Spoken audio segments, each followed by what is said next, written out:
बिस्मिल्लाहिर्रहमानिर्रहीम, अस्सलाम वालेकुम। आज मैं आपको थाई बीफ सैलड बनाना सिखाऊंगी। तो इसको बनाने के लिए मैं ले रही हूँ बीफ के स्टेक जो कि तकरीबन 300 ग्राम के हैं। और इसको मैरिनेट करने के लिए आप ले लीजिएगा sweet soya sauce 2 table spoon. ये आम नॉर्मल सोया सॉस से थोड़ा थिक होता है और टेस्ट में भी ये थोड़ा मीठा होता है। और ऑयल ले लीजिएगा 2 टेबल स्पून। और इसकी ड्रेसिंग के लिए fish sauce 3 table spoon, green chillies 3 अदद बारीक कटी हुई, आप चाहें तो थाई रेड चिलीज़ भी डाल सकते हैं। और ब्राउन शुगर या गुड़ को पीस लीजिएगा और ये 1 टेबल स्पून ले लीजिएगा। और ऑयल 3 टेबल स्पून, मैं ऑलिव ऑयल का इस्तेमाल कर रही हूँ, आप कोई भी कुकिंग ऑयल ले सकते हैं। और फ्रेश लेमन जूस 1/4 कप ले लीजिएगा। और इसमें आपको नमक डालने की ज़रूरत नहीं होगी क्योंकि फ़िश सॉस पहले से ही साल्टिश होता है। और इसके अलावा इस सैलड में चाहिए होगा 1 अदद प्याज जूलियन कटा हुआ, 2 अदद टमाटर बीज निकालकर जूलियन कटे हुए, खीरे छिलका और बीज निकालकर जूलियन काट लीजिएगा, 1 नॉर्मल साइज का खीरा चाहिए होगा। और थोड़े से बीन्स स्प्राउट 1.5 कप ले लीजिएगा। और इसको गार्निश करने के लिए थोड़े सफ़ेद तिल और बारीक कटा हरा धनिया ले लीजिएगा। तो सबसे पहले बीफ के पीसीस को स्वीट सोया सॉस और ऑयल के साथ मैरिनेट कर लें।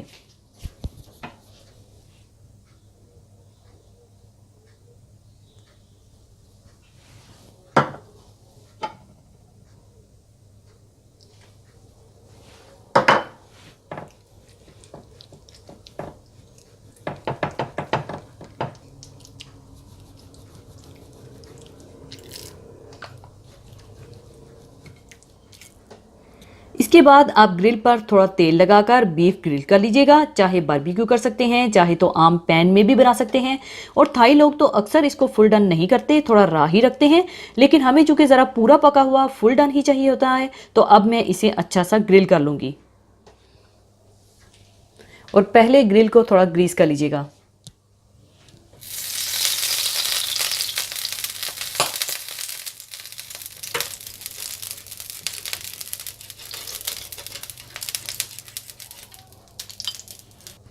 और इसके बाद बीफ के पीसीस को दोनों तरफ से ग्रिल कर लीजिएगा।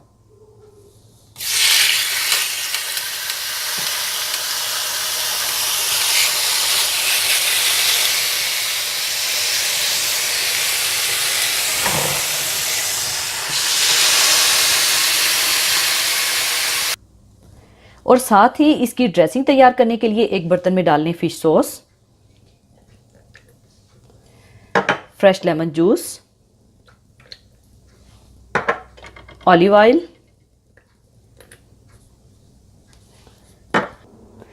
गुड़ या ब्राउन शुगर और ग्रीन चिलीज डालकर अच्छी तरह से मिला लें।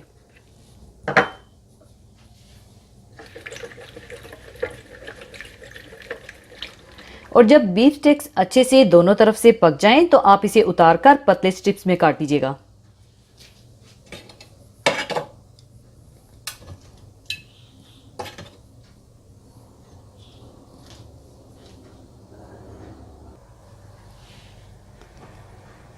और इस तरह से आप कटिंग कर लीजिएगा।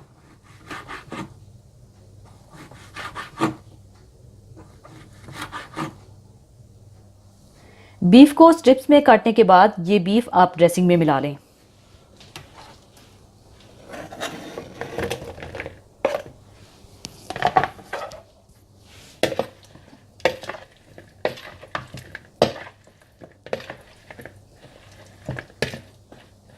इसके बाद इसमें प्याज, टमाटर, खीरे और बीन्स स्प्राउट डालकर अच्छी तरह से मिला लें।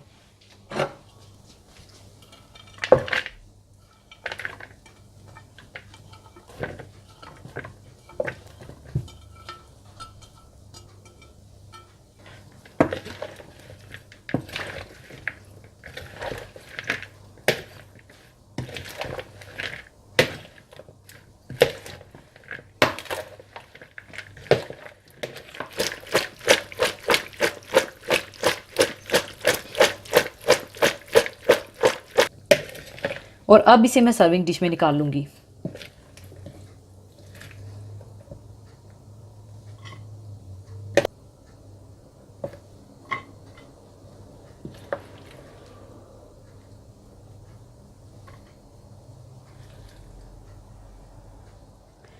और ये बची हुई ड्रेसिंग आप सैलेड में मत शामिल कीजिएगा। सैलेड में इसका टेस्ट आ चुका है, इसलिए बाकी ड्रेसिंग मत शामिल कीजिएगा।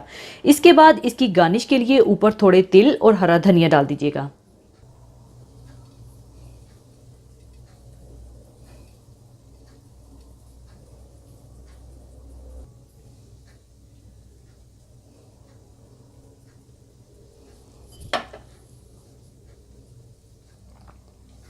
लीजिए, थाई बीफ सैलड तैयार है। ज़रूर ट्राई कीजिएगा और मुझे दुआओं में याद रखिएगा। और जाने से पहले एक हदीस पाक शेयर करना चाहूँगी। हदीस पाक इस तरह से है। हज़रत अबू सईद खदरी रज़ी अल्लाह ताला अन्हु से रवायत है कि रसूलुल्लाह सल्लल्लाहु अलैहि वसल्लम ने इरशाद फरमाया कि जिस बंदे ने 3 बेटियों या 3 बहनों या 2 ही बेटियों या बहनों का बार उठाया और उनकी अच्छी तरबियत की और उनके साथ अच्छा सलूक किया और फिर इनका निकाह भी कर दिया, तो अल्लाह ताला की तरफ से इस बंदे के लिए जन्नत का फ़ैसला है। आज भी बहुत से इलाकों और तबकों में लड़की को एक बोझ और मुसीबत समझा जाता है और इसके पैदा होने पर घर में बजाय खुशी के अफसरदगी और गमी की एक फ़िज़ा हो जाती है। ये हालत तो आज है, लेकिन इस्लाम से पहले अरबों में तो बहुत से शकील कल्ब खुद अपने हाथों से अपनी बच्ची का गला घोंटकर इसका ख़ात्मा कर देते थे या इसको ज़िंदा दफन कर देते थे। उनका ये हाल कुरान मजीद में इन अल्फाज में बयान किया गया है। जब इनमें से किसी को लड़की के पैदा होने की खबर सुनाई जाती है तो वो लोगों से छुपता फिरता है, इनको मुंह नहीं दिखाना चाहता इस बुराई की वजह से जिसकी इसे खबर मिली है। सोचता है क्या इस नौमौलूद बच्ची को जिल्लत के साथ बाकी रखे या इसको कहीं ले जाके मिट्टी में दबा दे।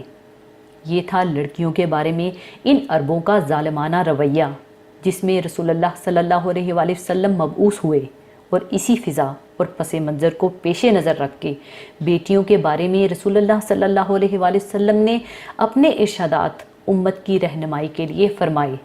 अगर अहादीस का बगौर मुतालिया किया जाए तो ये मालूम होता है कि रसूलुल्लाह सल्लल्लाहु अलैहि वसल्लम की नज़र में बेटी का इतना बड़ा मकाम है कि कहीं इसे जहन्नुम से खलासी का ज़रिया करार दिया है और कहीं जन्नत के दखूल का सबब करार दिया है। और सबसे बड़ी फजीलत ये है कि रसूलुल्लाह सल्लल्लाहु अलैहि वसल्लम की मायत के हसूल का ज़रिया करार दिया है। इस हदीस मुबारका में बेटियों और बहनों की हुस्न तरबियत और तहज़ीब की तालीम दी गई है। इस शख्स को जन्नत की बशारत है जो बेटियों या बहनों का कफ़ील हो और फिर इनके बारे में इनके हकूक़ अदा करे और अल्लाह से डरता रहे, इन्हें अच्छी तरबियत दे और बेहतर नशोनुमा का एहतमाम करे।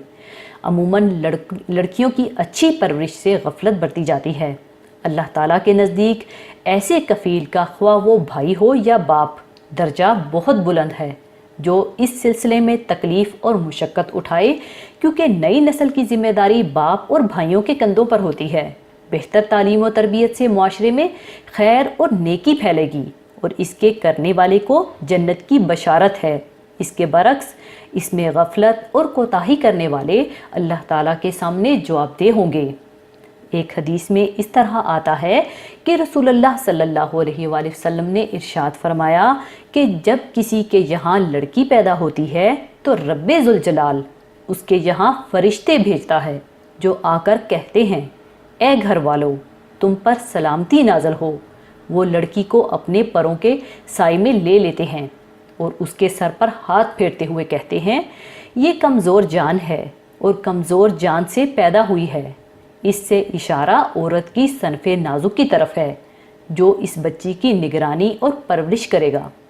क़यामत तक अल्लाह ताला की मदद उसके साथ शामिल हाल रहेगी। लड़की की पैदाइश पर भी इसी तरह खुशी मनाइए जिस तरह लड़के की पैदाइश पर मनाते हैं। लड़की हो या लड़का, दोनों ही अल्लाह ताला का अतिया हैं और अल्लाह ही बेहतर जानता है कि आपके हक़ में लड़की अच्छी है या लड़का। लड़की की पैदाइश पर नाक भवों पर चढ़ाना या दिल शिकस्ता होना अताअत शुआर मोमिन के लिए किसी तरह जेब नहीं देता। ये नाशुक्री भी है और खुदाए अलीमो करीम की तौहीन भी। तो अपनी बेटियों और बहनों को बहुत प्यार दीजिए ताकि अल्लाह की ज़ात आप पर राज़ी रहे। अल्लाह ताला हम सबको सही फहम नसीब फरमाए, आमीन।